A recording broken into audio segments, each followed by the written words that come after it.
The honeymoon phase with the Quest 3 is officially over. Don't get me wrong, it's a fantastic device. It brought mixed reality to the masses, gave us pancake lenses, and made pass-through actually usable. But as we stand here in 2026, the cracks are starting to show. The battery still dies in 2 hours, the weight still pulls on your face like a lead brick, and let's be honest, compared to the Apple Vision Pro, the Quest 3 feels like a toy from a previous era. But Mark Zuckerberg is not playing for second place. Behind the scenes at Reality Labs, something massive is happening. Welcome to my channel Tech Launch. Subscribe my channel and click on the bell icon for the new tech updates. We are talking about the Meta Quest 4, a device codenamed Pismo that is designed to be the Android of the XR world. Today, we are breaking down everything.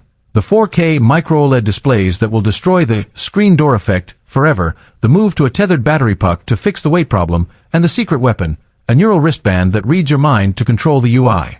If you are even thinking about buying a headset right now, you need to stop. The Quest 4 isn't just an update, it is the moment VR finally grows up. To understand why the Quest 4 is such a pivot, we have to look at the Zuck versus Cook war. Apple showed the world that spatial computing is the future, but they priced it at $3,500. Meta's response is simple. Give the people 90% of the Vision Pro's power for 15% of the price. The internal roadmap for the Quest 4 suggests a two-model strategy for the first time in a flagship launch, a Quest 4 Standard and a Quest 4 Pro or Quest 4S. This is Meta's iPhone moment. They want a device for the casual gamer and a device for the professional who wants to replace their laptop. Let's talk about the biggest complaint in VR history, comfort. If you've worn a Quest 3 for more than an hour, you know the red ring of shame on your forehead. The Quest 4 is rumored to be moving the battery and the processing puck off the face. By moving the heavy components to a waist-mounted or pocket-mounted unit, Meta can reduce the headset's weight by over 40%. We are looking at a goggle form factor rather than a box form factor. Imagine a headset that weighs less than a pair of ski goggles. That changes everything. You could wear this for an 8-hour workday without neck strain. That is the holy grail of XR, and Meta is finally prioritizing it. But comfort doesn't matter if the visuals aren't there. The Quest 3 used LCD panels, which are great but lack those inky blacks we love in OLED.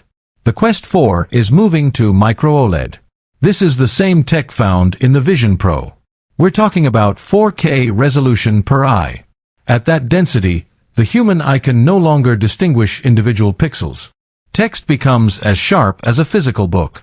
Movies look better than they do in a real cinema. And for the gamers, imagine playing Batman, Arkham Shadow, where the shadows are actually pitch black, not a muddy gray. This level of immersion is what finally bridges the gap between gaming and presence. Under the hood, we are expecting the Snapdragon XR2 Gen 3. Qualcomm's new chip is built on a 3-nanometer process, which means more power with less heat.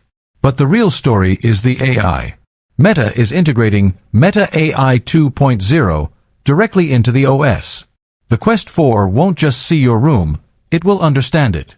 It will know that the object on your desk is a keyboard and automatically overlay a virtual interface on it.